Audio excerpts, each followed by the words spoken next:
Hola mis queridos hermanos de las buenas nuevas de Suyapa Medios. Es un gusto para mí nuevamente estar ante ustedes como cada viernes en tu programa, que traemos buenas noticias. Y hoy, hermano, como todos los viernes, traemos un tema sencillamente brutal. ¿Por qué te digo esto? Porque es un tema, hermano, que, como su nombre lo dice, la segunda venida es un tema que tenemos muchas impresiones de esto. Tenemos diferentes entendimientos y hasta sectas, por decirlo así, que le meten miedo a la persona para que se vaya a su comunidad, para que se vaya a su religión, para que se vaya a su secta.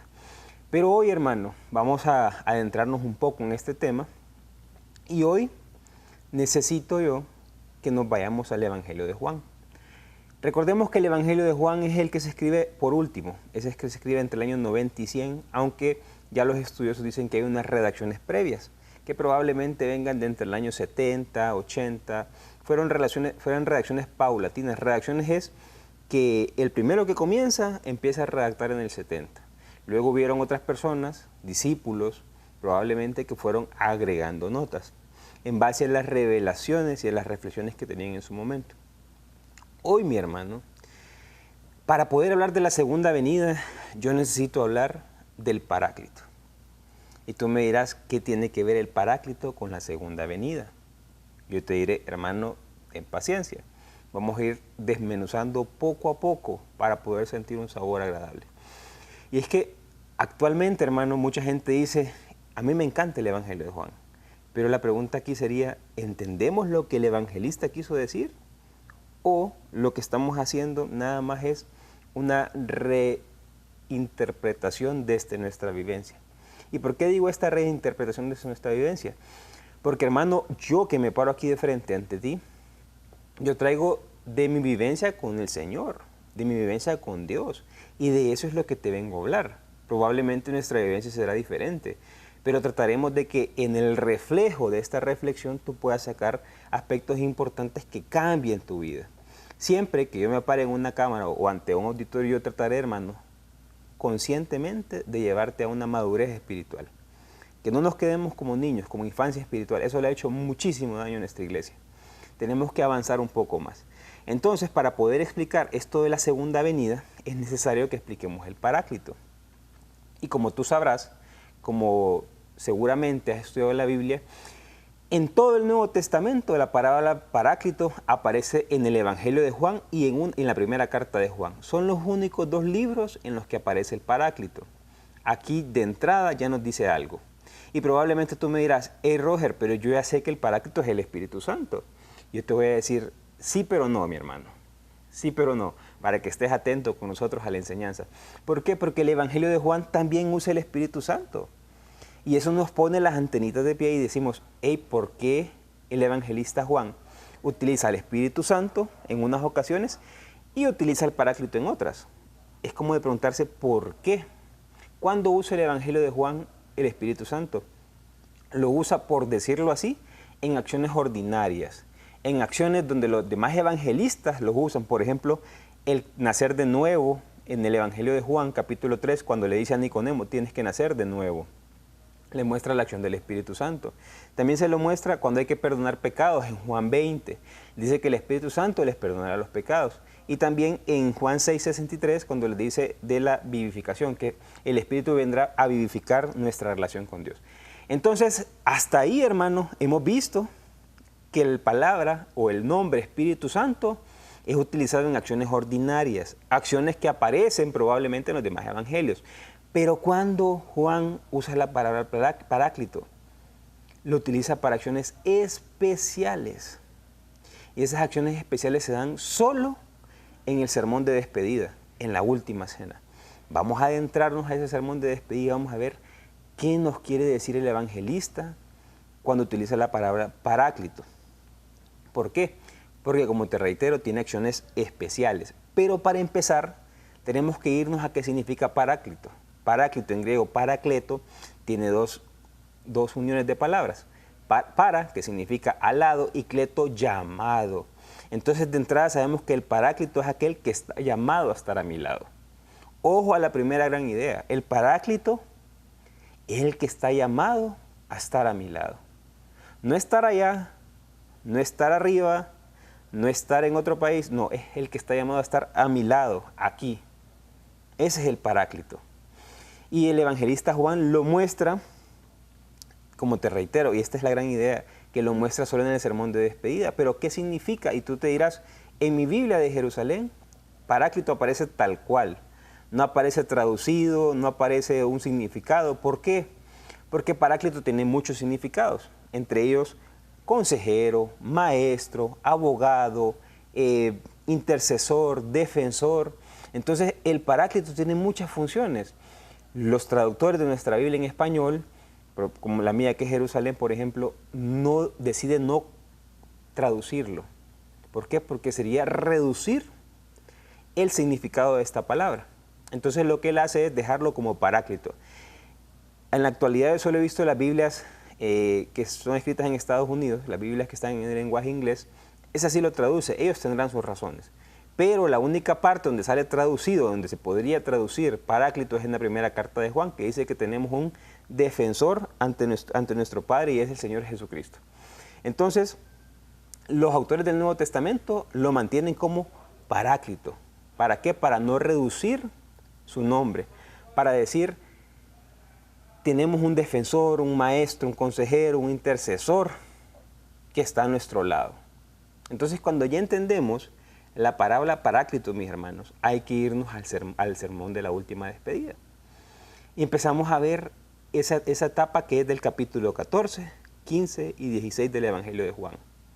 14, 15 y 16 del Evangelio de Juan. Te lo repito porque si en tu casa tienes chance, te sugeriría leerlos para que veas este sermón de despedida.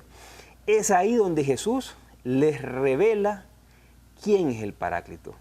Es ahí donde Jesús les dice, hermanos míos, tengo algo que darles. ¿Por qué? Porque, como reitero, es el sermón de despedida. Y yo quiero aquí hacer una pausa, pero hacer un paréntesis para ahondar en el paréntesis. Les quiero explicar algo, mis hermanos. Vamos a tocar el tema de la segunda venida. El tema de la segunda venida es una parte de la escatología. La escatología es el don último y definitivo. Repito, escatología significa los dones últimos y definitivos. Ejemplo, la muerte, la resurrección, la segunda venida. En el Nuevo Testamento hay diferentes escatologías, como diferentes cristologías, como diferentes teologías. Dirá Raymond Brown, un sacerdote católico que ya murió, un exegeta de primer mundo, dirá, y tiene un librito muy bonito, que en el Nuevo Testamento nos dejan varias iglesias.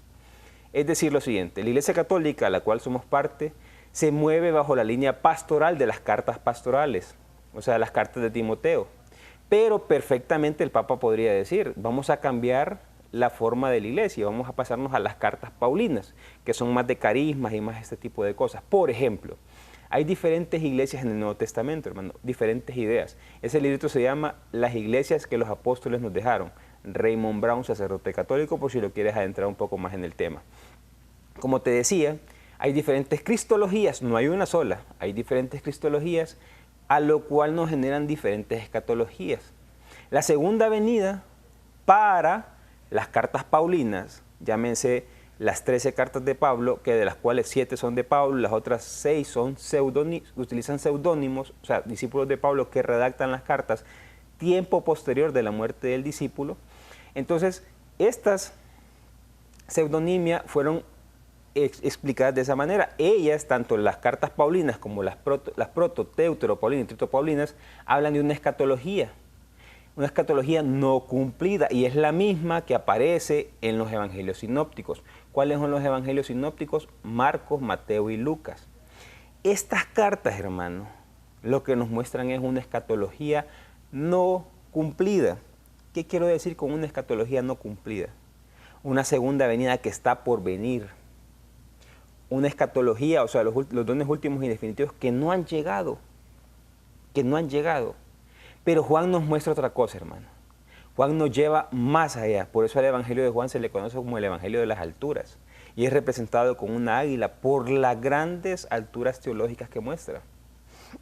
Vamos a tratar de explicar un poco más esto porque en la medida que tú me puedas entender estas cosas, me vas a entender a la enseñanza.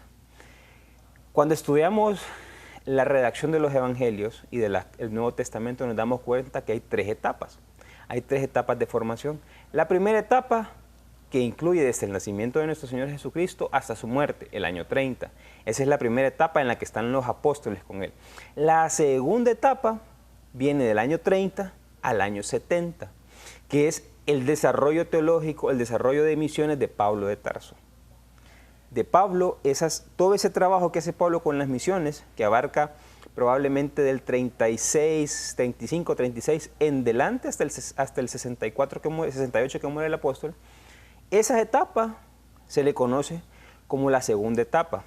Ahí solo se han escrito 7 escritos, que son las 7 cartas que se le adjudican a Pablo, que son Tesalonicenses, 1 Tesalonicenses, 1 Corintios, Gálatas, 2 de Corintios, Filipenses, Filemón y Romanos. Esas son las 7 cartas que se escriben en ese lapso de tiempo. Luego viene la tercera etapa de formación, que es del año 70 al 120.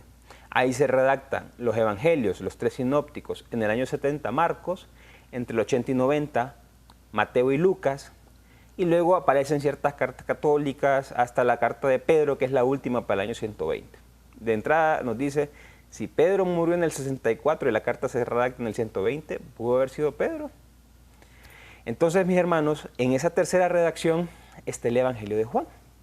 El Evangelio de Juan se redacta en su etapa final entre el año 90 y 100. Si hacemos una resta sencilla y que Jesús murió en el año 30 y el Evangelio de Juan se escribe para el año 90, han pasado 60 años de reflexión, de oración, de la cual el Evangelio de Juan muestra estas grandes alturas.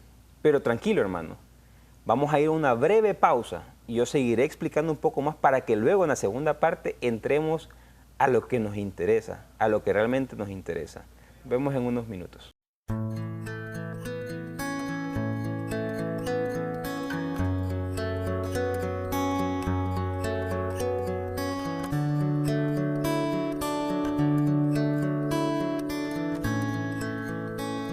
Mis hermanos, como les dije, unas breves pausas.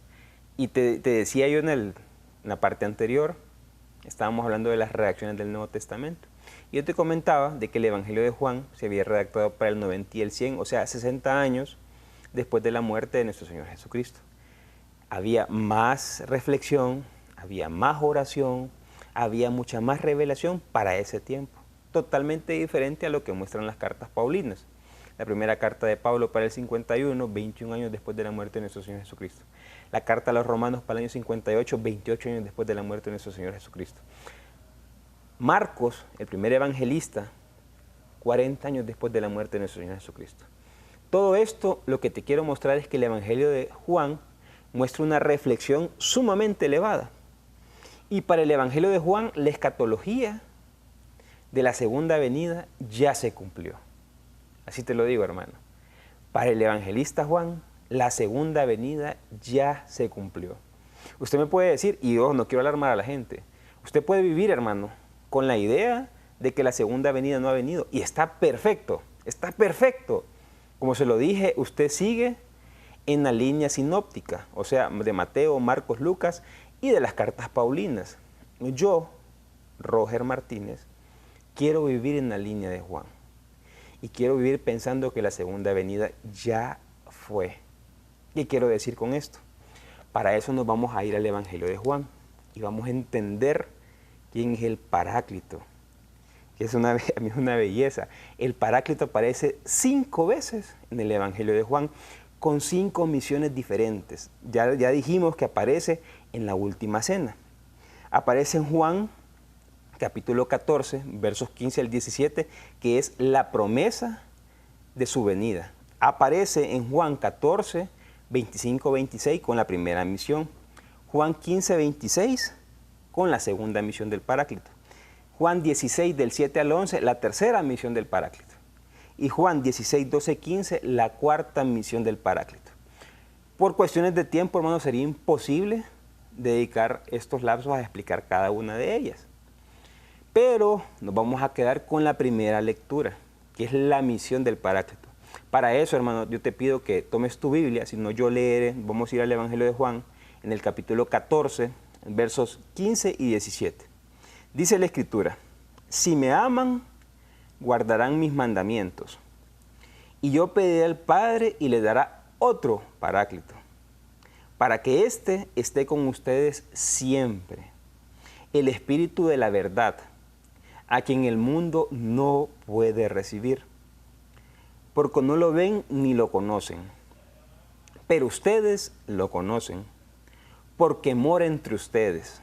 Y ojo a lo que viene: no los dejaré huérfanos, volveré a ustedes. Palabra del Señor, gloria a ti, Señor Jesús. Miren, hermanos, esta es una belleza. Miren lo que vamos a hacer. Vamos a hacer una explicación semántica. Vamos a agarrar ciertas palabras y las vamos a explicar. Vamos a venir de atrás para adelante. En una lectura cruzada se le conoce a esto. Primero lo que dice Jesús es: no los dejaré huérfanos. ¿Cómo yo le puedo decir a mis hijas, no las dejaré huérfanas? Que no me vaya de mi casa, que no me vaya a otro país, que no me vaya de la vida de ellas. Huérfanas es aquel que los deja solos. Incluso yo puedo venir y irme de la misma casa a otra casa y dejarlas huérfanas. ¿Qué dice Jesús de entrada? No los dejaré huérfanos.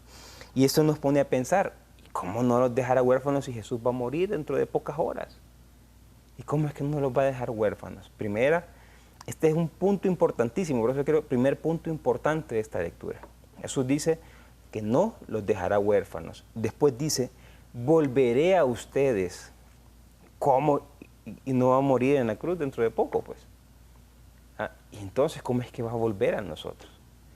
Segundo punto importante de la lectura: no los dejaré huérfanos, volveré a ustedes. Nos empieza a dar unos indicios, una idea de qué viene, de qué nos quiere mostrar. Miren lo siguiente: dice que él pedirá al Padre para que envíe otro Paráclito. O sea que Jesús es el primer Paráclito. El segundo Paráclito, ¿quién es? Este que va a enviar el Padre, que viene del Padre. Y si Jesús nos dijo que no nos dejará huérfanos, no es porque va a venir el hermano de Jesús o el tío de Jesús, no, es porque va a venir el mismo Jesús. Y dice: volveré a ustedes. Es el mismo Jesús que está anunciando su segunda venida. Y miren lo que dice, esta es la parte importantísima de este texto. El Espíritu vendrá y es el que el mundo no lo comprende, no lo puede recibir. Hermano, para aceptar el Paráclito tienes que ser discípulo de Jesús. Reitero, para aceptar el Paráclito en su segunda venida, vamos a ver si no enredamos. Para aceptar a Jesús en su segunda venida, tienes que ser un discípulo del Maestro. Por eso dice Jesús: a cual el mundo no lo recibirá. Hermano, para hacerte una síntesis de lo que hemos visto, para el evangelista Juan, la segunda venida se conoce con el Paráclito. Es el Paráclito la segunda venida de Jesús. Yo sé que de repente estás así como: hey, ¿qué ondas? Pero es que, no, o sea, a mí me emociona tanto esto, porque a veces nosotros no nos damos cuenta y estamos esperando que venga Jesús en su segunda venida con esas visiones apocalípticas que mostraba la primera carta tesalonicense. Visiones apocalípticas es que en el primer siglo, para el siglo II antes de Cristo y para el siglo II o III después de Cristo, había un movimiento que se le conoce como la apocalíptica judía. Y ellos tenían ese tipo de revelaciones y miraban más o menos el lenguaje del Apocalipsis. Entonces a nosotros se nos ha metido mucho en el subconsciente y en el consciente de que Jesús tiene que venir entre trompetas, de que Jesús tiene que venir entre llamas y centellas y hacer el juicio final y un montón de cosas. Pero para el evangelista Juan, Jesús ya vino. Para el evangelista Juan, Jesús vino el año 30. La segunda venida de Jesús para el evangelista, ¿cuándo fue? Para el evangelista Juan, ¿cuándo fue? En el año 30.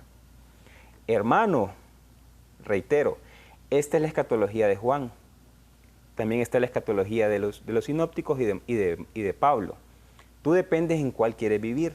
Yo conscientemente quiero vivir en escatología del Evangelio de Juan, dándome cuenta de que Jesús ya vino, pero sobre todo de que la segunda venida del Señor se llama el Paráclito y es el que está a mi lado, y es el que camina conmigo, y es el que me da la fuerza para cambiar la sociedad. Te quiero que concentres mucha atención porque te voy a dar una reflexión desde mi vivencia, hermano, desde mi vida.